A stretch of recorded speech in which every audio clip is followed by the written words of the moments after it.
We started on Etsy, just like a lot of small makers do. It really helped us get our feet wet. But eventually we moved on, and today we're going to share why and what we use now. Do it, build it, make it. If you think that we created, do it, build it, make it. With Kim and Garrett, make it. What is up? Welcome back. Do you like to do it, build it, or make it? So do we. This is not going to be an Etsy bash. Etsy has its place, but we are going to give you the facts, fees, and features and show you what made sense for our business as we grew. So if you're wondering why your Etsy shop feels stuck, or if you're debating whether you should have your Etsy shop or your own website, or you're ready to take control of your brand, this is going to be a good video for you. Let's talk about the differences between Etsy and, say, Shopify. So Etsy is an online marketplace. This is more like a busy craft show, a craft fair, farmer's market, or a mall. It's got the foot traffic, it's already got the customers. But again, the mall and the farmer's market, they're gonna set the hours and what you can and can't do. And you're competing against other stores. You're just one of other stores in this marketplace. Yeah, you're more like a shelf in an aisle. Whereas Shopify is your own store, so you get to control your branding, your hours, your shipping rates, your fees. You get to control every aspect and setup of your own store. This is more like a boutique, a standalone boutique. You set up your little shop on Main Street versus putting up a little kiosk in the mall. But your standalone shop requires you to bring in the customers. You have to bring in the foot traffic. Now, if you've had an established Etsy presence, you've got reoccurring customers. You have people that know your brand. You just have to get them over to your online store. Let's talk fees and pricing. Here's a big difference here too. Well, it's probably the first thing you're thinking about. Is it going to cost me more to have my own website? I know that's what you're thinking. So for Etsy, the fee breakdown is 20 cents per listing, which you will have to renew every 4 months if your listing stays out there that long. 6.5% transaction fee, 3% payment processing fee, and in some cases, ad fees up to 15% depending upon the size of your store. 21 gigawatts! Now, Like advertising fees. yes, The advertising that they're doing for you. yes. Now to compare that with your own website, again, we're using Shopify because that's what our website is and that's what we know. We're going to compare that to Shopify, which is a base monthly subscription fee of $29. That's your base starting out, and that's how we started out. We're on a higher tier now, but that's how we started. 2.9% processing fee for your payments versus the 3%. And then there are optional apps for Shopify. So we did not start with optional apps, but we use them today. So that's what another great thing about having your own online store. It does grow with you. The apps are great though, because they have shipping apps, they have advertising apps, they have giveaway apps, they have apps that will do the SMS for you. So they manage our workshops. There's just so many different add-ons and features where you can grow your business and evolve over time.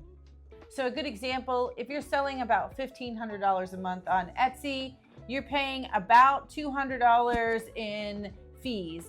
On your own Shopify store, we're paying about $50 to $60 in fees.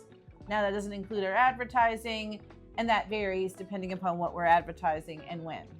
So if you're selling just a few items a month, Etsy might be great. That might be the sweet spot for you. But if you start to grow, I would say any more than $500 a month or any more than, 50 orders a month, it might be time to start looking on branching out and actually securing your own brand. Let's talk branding and customization. On Etsy, it's very limited. All sites look the same. They have the same format, same font, same layout, same checkout experience. You have limited control over your own marketing funnel, and very little ability to do cross sales or even upselling. Now on Shopify, the sky's the limit. You can add your own theme, font, layout. You can design your own checkout experience. Do you want to add a pop-up to collect some email addresses or some phone numbers? That's easy to do. That's a plug-in. Freebies and giveaways. Freebies and giveaways. That was one of the things that we wanted to do on our own website that Etsy was limited to. We wanted to be able to go on some podcasts, promote ourselves, and then be able to offer some freebies to send them to our website to get them into our marketing funnel. But we couldn't do that using Etsy. So being able to do that and offer bundles and stuff on our website really gave us the opportunity to increase our sales and to increase our own customer base. The great thing is Etsy will do all that for you in the very beginning when you're new. They really help you out. You can put some products out there. There's not a whole lot of thinking to it. You'll get putting them out there. You'll get some visibility, but that visibility is going to come from people landing on a product and scrolling down to see what similar products are out there. And usually those are other vendors. And sometimes that's how they find you, and sometimes that's how they leave you. And once you start growing and start shipping out some orders, you have the option now to throw in a little marketing card with your website so that you can start collecting email addresses so that you can retarget these customers. That's what you want to do. That's how you're going to, these people already purchased from you. They love your product. You want to be able to share with them more products that you offer and get them to come back. And to do that, you need to collect their email addresses, which you really can't do on Etsy, but you can do on your own website. You can start with putting your marketing materials in the orders that you ship out. Make a transition. So that's a great transition into who owns the data. Now, if you're talking Etsy, Etsy owns the platform, they own the data. You don't have the ability to send out your customers an email with updates and information. You can't export a customer list. They own that information. So on Etsy, your customers are Etsy's customers. True. And the other, I don't know how many of you have experienced this, Etsy can shut down your site without warning or even by mistake. So I've seen it happen. Yes.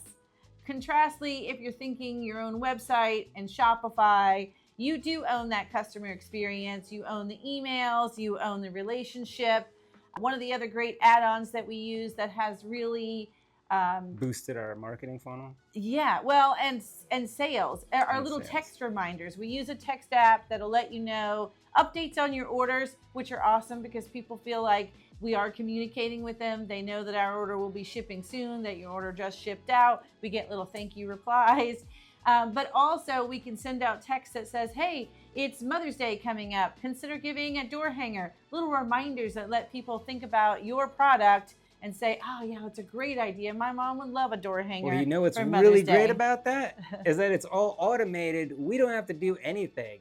Sometimes they'll ask us, hey, you want to run a sale? Mother's Day is coming up. Yes.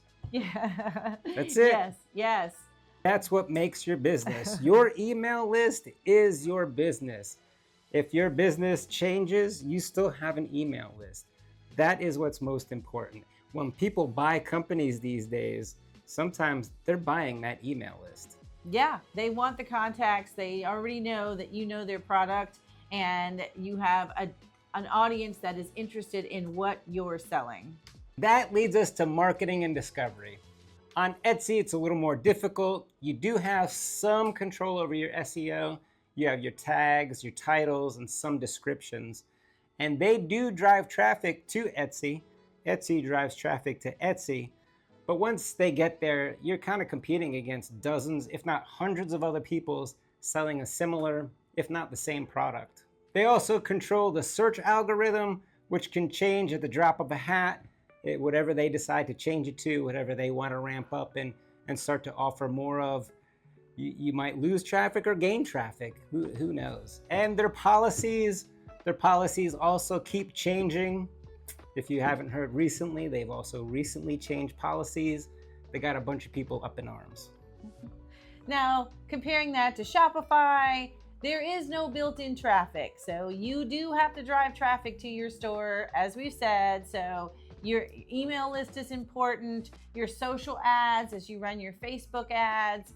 But if you've been building that Etsy shop, again, put those postcards in there that get people to come to your website or join your email list, do little giveaways, things like that. Because like Garrett said, collecting those email addresses are like collecting gold. So they're going to be super useful for you, again, as your business grows so that you can retarget those customers. What else? Well, one of the big reasons that I like Shopify is because I can pack my entire site full of SEO. I'm not just listing my product with my tags and titles. I can also make blog posts that I can then make Google ads on. I can make a blog post that I go back through Etsy and I pin those blog posts. I can pin my own products. It's so much more flexible. I have a lot more control over what I'm able to put in there for my search engine optimization. And you can grab things like location, demographics, male, female, different things like that that you can't necessarily get from an Etsy shop, but you can control those things on your own website.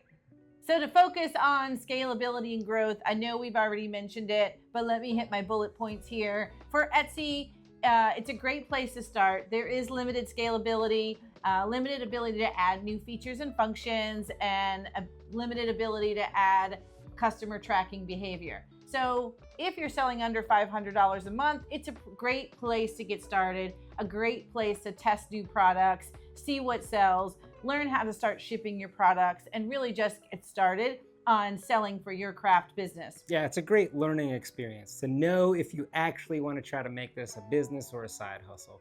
But if you're now selling over $500 a month and your business is growing, in order for it to continue to grow, you're really going to want your own website and use something, as we do, like Shopify that can grow with you. So you can add features like subscriptions, affiliates, wholesales, be a part of the collective so we can have other people's products sold on our website that just looks part of our product offering, but really they control the inventory and they ship it out. It's kind of like internal drop shipping.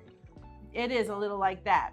And Shopify has become truly the central hub of our business. We not only use it to list our products and sell in our online store, but we also use it in our workshop area here. If we add on features within a workshop, we use it at our craft shows. We use the point of sale app. So we don't use Square anymore. We now use the Shopify Square. We use it for inventory management. We use it for obviously marketing. We've talked about that. So it can really grow and become. I mean, we really use it in every aspect of our business. Yeah. So I just wanted to really share how these things can grow. Your own website can grow with you, where you might just get stuck in Etsy with limited growth. You've hit that ceiling and you're not really sure why your store is not growing. Spinning your wheels. Why we made the switch and never looked back? We outgrew Etsy's limitations. Now Shopify offered more profit per sales, full creativity and customer control, and tools that actually grew with our business. So think about your long-term goals. Don't build your whole business on someone else's platform. Don't let someone else own your business. Start small if you have to, but make a plan to grow into something that's your own. Etsy will continue to change and update its policies. Your business is changing, so why not make the switch now? Do you sell on Etsy? What has your experience been? Leave me a comment down below. And if you don't sell on Etsy, what platform are you using? Well, I'm about out of time. I gotta go update my store, put some more products in there. But a big thanks to the Makeup Mafia. We love you guys, and that is the best way to support this channel. And in fact, we had this same conversation over there on Patreon. We had it with our Master It tier back when there was another controversy with Etsy and everybody was panicking about Etsy and they're like, what do I do? So we gave them a quick breakdown of some of their options that they were able to obtain. We went deep into Shopify just to show what it is that we're using and what things you can do on Shopify. I mean, it's really about the apps. The apps and the easy plugin and integration with the apps is really why I love Shopify.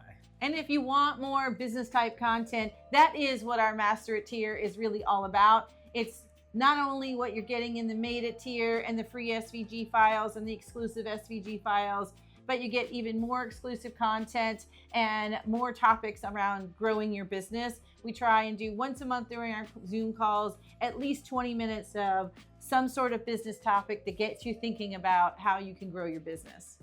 This one's you. Oh, it's not you. If you're spinning your wheels too much, maybe it's time to vroom over to get your own website. That was bad.